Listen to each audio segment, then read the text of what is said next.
going on, guys? This is Wraith Designs, and today I figured I'd kind of upload a little bit of a project that I'm working on, as well as a quick tutorial on ambient occlusion baking. As you can see, this is going to be a subway station. Now, I'm making this for the game Killing Floor, not the second one, the first one. I would be working in the second game's editor, but for some reason it's really slow on my computer, so until I can find a way to make that work better, pretty much sticking to the first game. I will, however, be also using these assets in Unreal Engine 4 to kind of test out materials and lighting and things like that. So anyway, as you can see, I've baked the ambient occlusion right into the assets, and it is indeed seamless. Now, some people are probably wondering, well, how did you do that? And it's very simple. A lot of the ambient occlusion tutorials that I've watched, it took me a while to finally figure out how to do this flawlessly without having to mess around with too many settings or, search for a long period to get the results. And what I realized is that every model in the scene, even if you're just baking the UV or the ambient occlusion maps on the UVs of each individual model, each piece in the scene will have influence on the model piece that you're baking.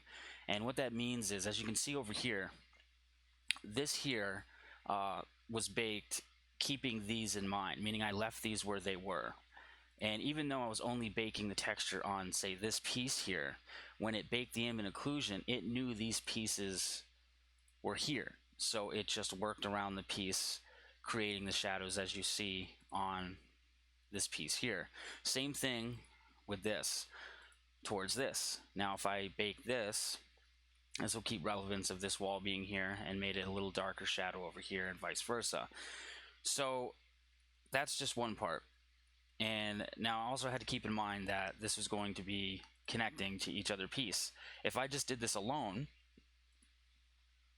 say without these two pieces here, what would have happened is the ray tracer would have kind of went off and said, okay, it's only one piece. Even though I know there's other pieces over here, I don't detect anything on each one of these sides. Okay, so you can clearly see that over on this end here. So what happens is it will bake the texture itself, but because it's keeping the information of other pieces next to it, or not detecting it at all, it will influence how the ambient occlusion bake occurs. So you just want to keep in mind that when you do this, try to set up your scene first and make sure that both sides are covered with whatever you're going to put there. And that way, when you use this piece, and it's kind of like how I have it set up real quick here, they'll all seamlessly blend in. Because even though they're the same, it will help it bake the shadows in such a way that it would have treated these also being baked in, you know what I mean? And it just blends in flawlessly. Otherwise, what's going to happen is you're going to get seams, and you don't really want that. That's something that, even if you work in Photoshop, it's kind of hard to fix. So to kind of save yourself the trouble, keep in mind that each piece around whatever you're baking will have influence. So I will have to rebake these, obviously, when I put the platforms over here, or the divider, and then another set of these tracks, and so forth.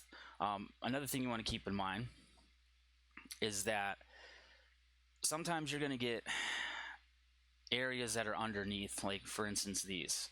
So if I were to quickly flip this over, it would probably be the best way to do it. Let me turn the snaps on. Alright, you see that there? Even though in there it's going to show the same thing here.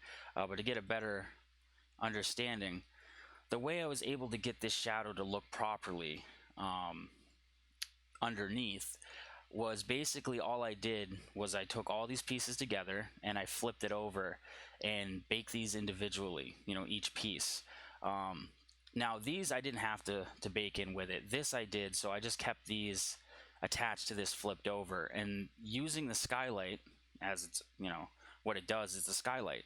So unless you use more bounces and the global multiplier and things like that in the settings, you're not going to get a really good bake. You're going to get more of dark shadows and probably a little bit more texture artifacts, things like that. And you really don't want that. So just keep in mind, even though the model is not going to be flipped upside down, you want to get the best ambient occlusion bake possible. And you could always go into Photoshop and increase the intensity of this to make it darker or lighter, but at least it will be even around where that piece was sitting.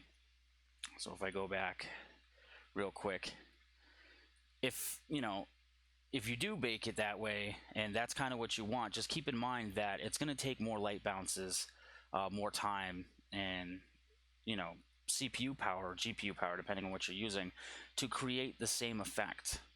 So it's just easier to kind of keep in mind that you have the skylight working for you, and if you flip it over, you're going to get a better ambient occlusion bake. Now, like I said, if you choose a piece to bake and then use that texture on each other piece, or obviously you're just going to copy it across, you want to make sure again that you are doing it with a piece like this instead of an end piece, because you're going to get different results and then they're going to create seams. So now that you know that little bit of information, we're going to get into the exact setup that I use to create this ambient occlusion bake, and we're going to go from there. Alright, so I set up this piece to be rendered properly with ambient occlusion. I just basically covered it with a completely white material, and I just want to show you that I do have the UVs laid out. I'll get up here real quick so you can kind of see. So this is pretty much gonna, this is gonna suffice for what I need. As you can see, the other ones look good. And all I really did was just, click on that, copied all of the pieces. Well, it's actually better to do it in here. And it wasn't obviously laid out like this, but then all I really did was go up to flatten mapping and did this. Okay, so it's probably going to change it now that I did that, but yeah, that's right, I had it actually at a different setting. But you can scrunch it up a little bit more if you'd like, and sometimes that's a good idea because you're going to get a little bit of better resolution for your shadows on your model. But as long as you have them flattened out, each piece is pretty much broken away. It doesn't have to be broken away, but this is a quick way of mapping everything out and just kind of getting it set up for the ambient occlusion bake. And this is a part that you actually have to do. This isn't a choice, so if you try to go and you bake it, it's not going to look right. Alright, so we have that. You also want to make sure you have a skylight out in your level here. Make sure you don't put more than one, because I've done that on accident. When you click down on it and click somewhere else, you don't see it drop, and then you're wondering why it's not coming out right. So white material, straight white material, skylight. Okay, and then you want to go up to render setup. And so what I do is I for this anyway, I left it at the defaults. But the default that's going to come up before this, as well as the renderer, is it's going to say filter area, which you want. And when you come over here, you want to enable global super sampler. Now this will probably be at this one here, but I recommend going to Hammersley. This way you can change the quality. This is the max that you're going to be able to get. That's what I put up there. Target production rendering mode, renderer, default scale line renderer. Then advanced lighting, light tracer. So I just left it all at defaults, and it worked for me. So we'll just take care of that. And then you got to go and save it. So render the texture. Also, you got to make sure when you come down here, you have that selected. Click on add, go to complete map. I'm going to do a 1024 by 1024 like I did before. And just for the sake of this tutorial,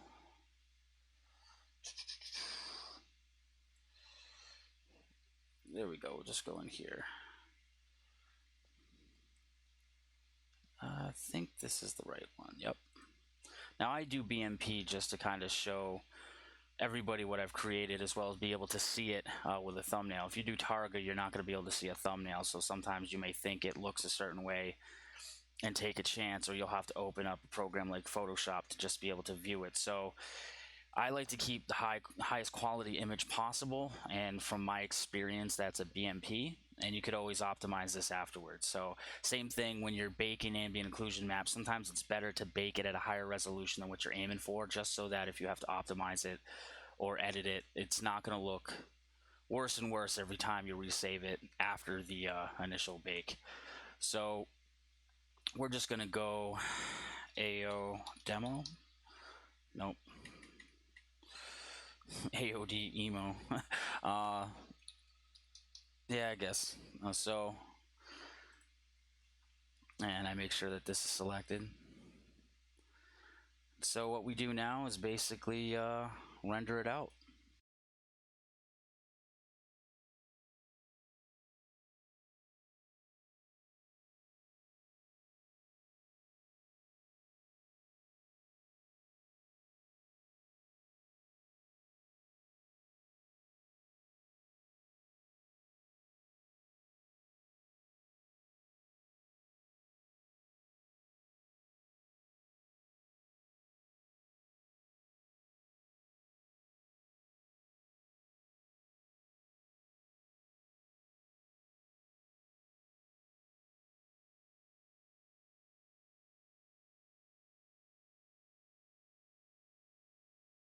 All right, as you can see, that has completed baking the ambient occlusion.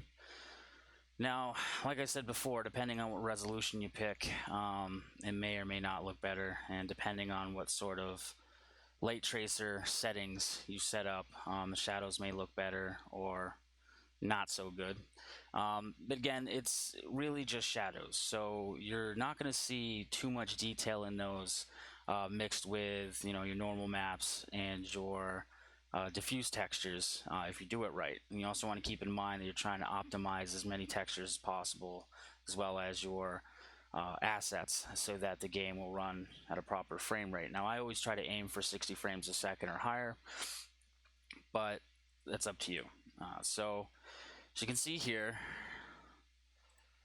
this is the final result. Oh, hold on a second. There we go. And it seamlessly blends in to both sides. And again, like I said, this side's lighter because this side has more influence from this piece next to it. And the same would be for these pieces here. So let me kind of give you a real idea of what you're dealing with in this situation. This would be a little bit more obvious from the influence of both of these. So let me do a quick bake here. I can show you how this is done. And obviously, again, complete map. I'm going to go 1024 by 1024.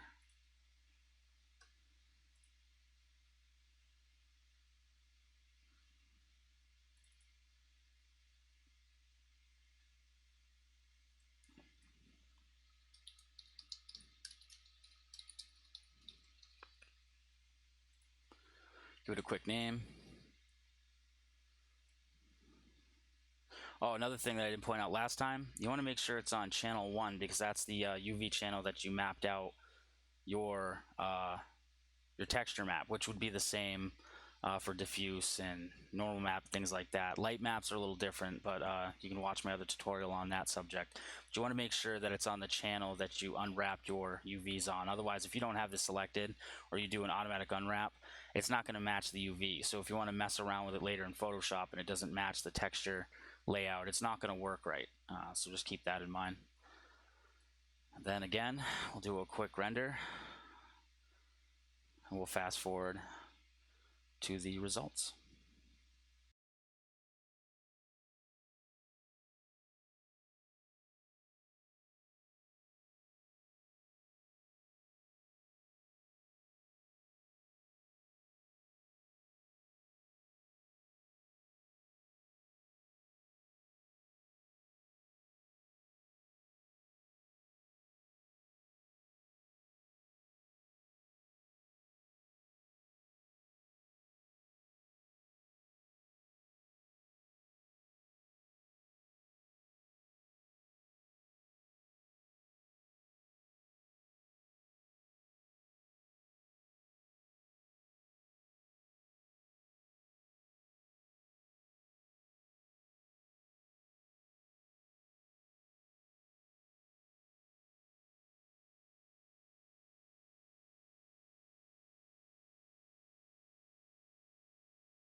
Alright, so it's finished baking. It took a little bit longer than the other one, not really sure why, but it did. And as you can see, down here, we have the influence from the columns, and it made sure to bake shadows around them. And this inside here is obviously pretty much all white. A little bit of it seeped in, but we're not going to see that anyway, so it doesn't really matter. Got a little bit of a good ambient occlusion underneath the ledge there, and as well as where this wiring is probably going to be. You can see over here the influence of the piece next to it caused a little bit of a shadow. So again, that's how you're going to create a seamless ambient occlusion bake that will then carry on to the next piece. So you're not going to see huge seams, and you're going to be able to work with the ambient occlusion with any of your assets without issue. Now you may see a little bit of the seams here from me zooming out, and it's because I changed the renderer, I believe, from DirectX 11 to 9. I did it for another project and haven't switched it back, but usually you won't see this. But sometimes, I kind of look at this and, looking back, it helps me see what pieces are what without actually highlighting them. So to me, I guess it works. When you zoom in, though, for the most part, you're not going to see that. You're not going to see this in game either. As you can see, you zoom in, they disappear. But yeah, that's pretty much it. You just got to keep the settings the way that I showed you. Always keep in mind that when you're rendering a piece, that you have everything saved the right location, you have the right resolution, have it on UV channel 1, make sure that your UVs are mapped out, and you have a skylight. Then once those are set in place, go to render setup again, just to refresh. Make sure this filters on area. Make sure this enable global super sampler, hammer slay, quality 1. I always go to the highest quality. Make sure light tracer's on, and these you can mess with if you'd like to, but usually you get a pretty good result with the default. So unless you really want a really fine ambient occlusion that's probably not as dark, you'd probably mess around with these settings a little bit. So yeah, that's basically it. That's how you do ambient occlusion, and that's how you do it with a modular set so that it looks good. So anyway, thanks for watching, and I will catch you guys in the next video.